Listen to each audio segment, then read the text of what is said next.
Steps in this regard were taken by the respondent plaintiff. However, when the said register was produced before the court, it was found that the relevant pages of the register were torn off, and the handwriting and fingerprint expert who was present in the court could not succeed in getting the photograph of the thumb impression of plaintiff and verify it. Stop the learned trial court as such has drawn adverse inference against the appellant's defendants, as appellant's defendants had failed to produce the original sale deed before the court and had taken a different stand.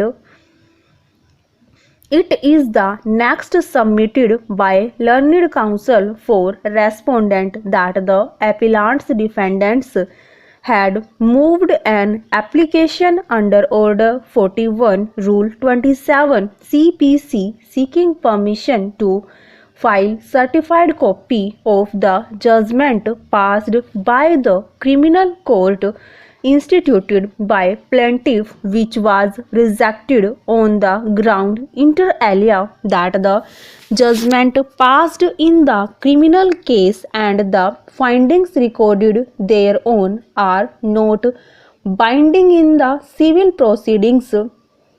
The said order was not challenged before any court and has become final, and as such the appellant's defendants shall not be permitted to raise objection regarding the said order.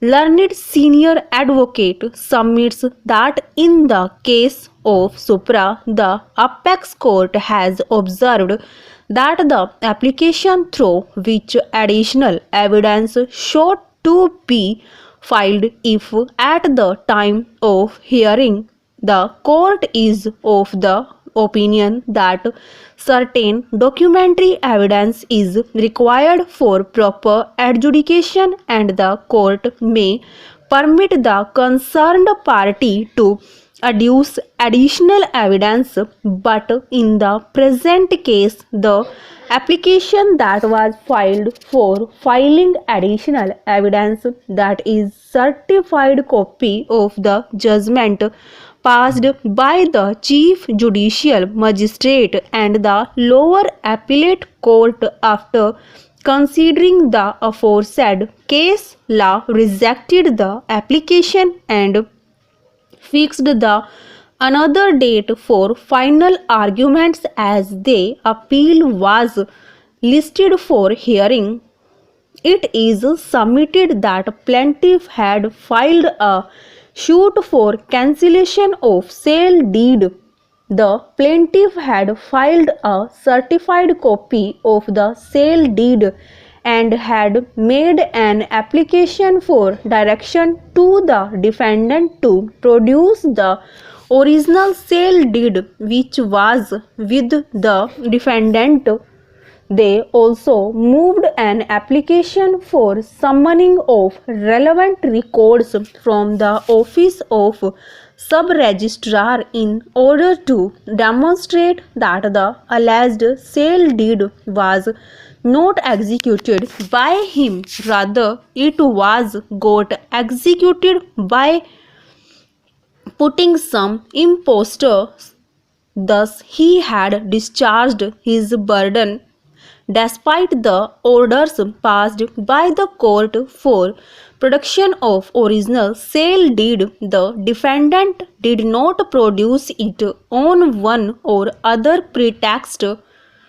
It is contended that in view of the law laid down by the apex court, wherein it has been held that even if the burden of proof does not lie on a party, the court may draw an adverse inference if the party withholds an important document in his possession which can throw light on the facts at issue.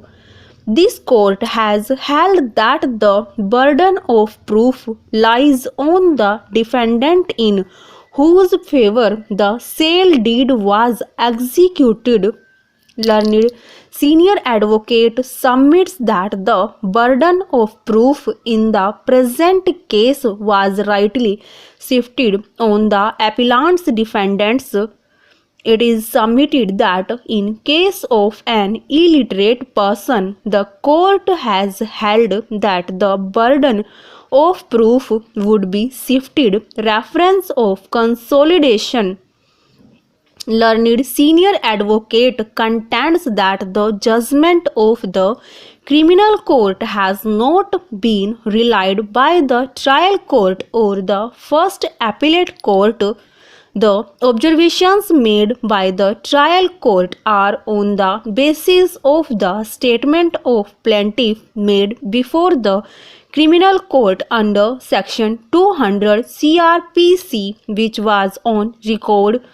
It is also contended by the learned senior advocate that so far as the application under Order 41 Rule 27 CPC is concerned, only judgment of criminal court was sought to be placed on record. There was no prayer for placing a statement of clerk. Moreover, the matter is still subjudiced as an appeal against the said judgment by the criminal court has been admitted. As such, the judgment of the criminal court has no evidentiary value.